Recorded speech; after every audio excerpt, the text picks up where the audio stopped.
যে কখনো কি গার্লফ্রেন্ড ছিল বা এখন কি আছে? এখন নাই খোদার কসম এখন নাই, বাট ছিল তো অবশ্যই ছিল। আচ্ছা, ওইটা বলে তো টিনেজ লাভ। কিচ্ছু জিজ্ঞাসা করবো না, আমরা শুধু গল্পটা শুনতে চাই যে প্রেমটা তাহলে ঠিক আছে। কিভাবে হয়েছিল আর কিভাবে প্রেমটা শেষ হলো। নাম বলার দরকার নাই, জায়গা বলার দরকার কিচ্ছু না, জাস্ট কেমনে তাইলে ঠিক হয়েছিল, আছে। কেমনে হয়েছিল, তাহলে ঠিক আছে, আমি প্রেমটা কেমনে হয়েছিল।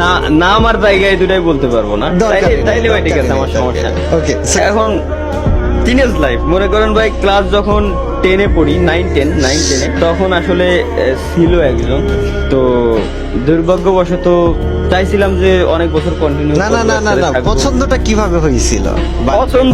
পছন্দ মনে করেন একটা আত্মীয় আর কি, ঠিক আছে। আচ্ছা, আত্মীয় বাড়ি যাইতাম, আত্মীয় বাড়ি যাওয়ার পর ওইখান থেকে আত্মীয় বাড়ির আশেপাশে বাড়ি ছিল, ওইভাবে একই সাথে ছোটবেলা থেকে খেলাধুলা, বুঝেন তাইলে কেমন আত্মীয়দের ছোটবেলা থেকেই যাওয়া পড়তো, একই সাথে খেলাধুলা এদিক সেদিক দিয়ে দেন হচ্ছে তখন তো ভাই চিঠির যুগ, লাভ লেটার দিছিলাম আর কি।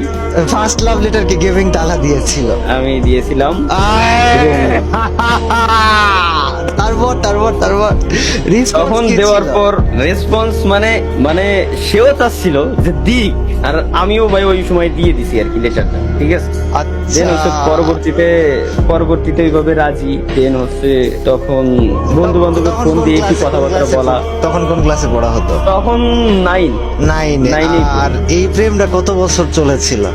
এইটা চলছিল কত বছর সেটা বলতেছি, বাট চয়েস ছিল, পছন্দ ছিল অনেক আগে থেকে, ওইভাবে কথাবার্তা হয়েছে, বাট লেটার দিছি 9-এ। বাট এটা ছিল হচ্ছে ক্লাস 7 থেকে।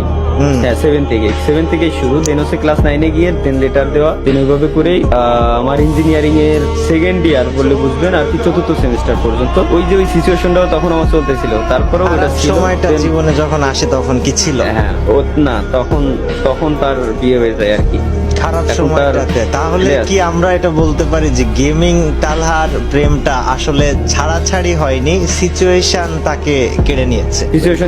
আমি তার বলছিলাম যে তুমি আমার 2023 সাল পর্যন্ত সময় দাও, যদি কোনো কিছু না করতে পারি আজীবন দোষারোপ করে যাবা, কিন্তু শুনি নাই ভাই, যা গেছে ও নিয়ে এখন আর ভাবে চিনতে লাভ নাই, ভাবি না। আমরা একটা গাঢ় ক্ষত দেখতে পাচ্ছি। এই গাঢ় ক্ষতটা কেউ জানতো না, এটা কেউ জানতো না,